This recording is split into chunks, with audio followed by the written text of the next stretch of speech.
This month in boxing history, featuring Henry Armstrong.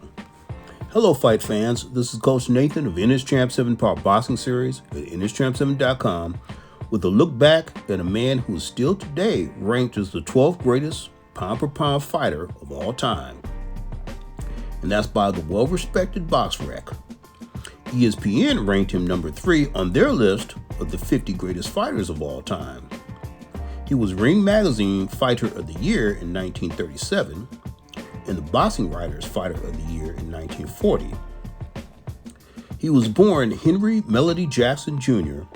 in Mississippi, but his parents were part of the Great Migration, and that's when people of color moved north away from the South, where there was less racism and more jobs. He was raised and learned how to fight in St. Louis, Missouri, and graduated from Vashon High School as an honor student. Vashon High, incidentally, also is where former Olympic gold medalist and former world heavyweight champ and one-time Ali conqueror Leon Spinks graduated, and that was some 40-some-odd years later.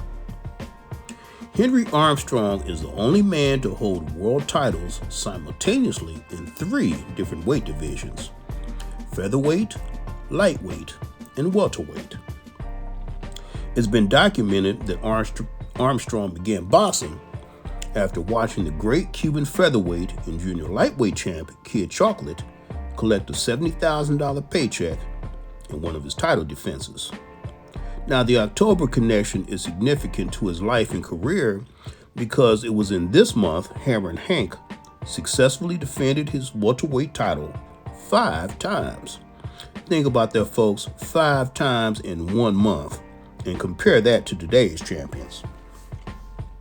First off was a 4th round TKO over Al Manfredo, then a 2nd round knockout over Howard Scott, next a 3rd round knockout of Richie Fontaine, then a points win over Jimmy Garrison, ending the month with a 4th round TKO over Bobby Pacho. Homicide Hank, another one of his nicknames, had a relentless bobbing and weaving puncher brawling style, punctuated with hard hooks, uppercuts, and overhand rights, rarely taking a backward step.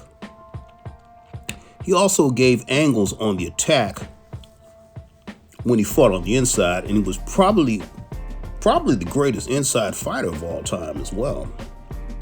And with the help of a famous actor and one of his managers at the time, George Raft, he was even cast in the lead role in the 1939 boxing film, Keep Punching. Now, those were just some of the highs of this man's life and career. Now, for some of the lows. October was also the month that he lost his final world title, the welterweight championship, and that was in a 15-round decision loss to Fritzy Zivik. October was also the month Hammer and Hank died, and that was in 1988 at the age of 75. And that was in Los Angeles, California, but not before winning the biggest fight of his life in overcoming alcoholism and receiving Jesus Christ as his Lord and Savior, and he became a Baptist minister, helping others in need as well. He retired from boxing with an astounding record of 151 wins, 21 defeats, 9 draws, with a whopping 101 knockouts. He was also posthumously inducted into the International Boxing Hall of Fame in 1990. So it's inspiring, well, to me at least, to see that this great champion left an indelible mark, not only in boxing, but also, and more importantly, as a humanitarian in life as well. So that's my brief look back at one of the greatest to ever lace on a pair of boxing gloves, triple division world champion and Hall of Famer, Mr. Henry Armstrong.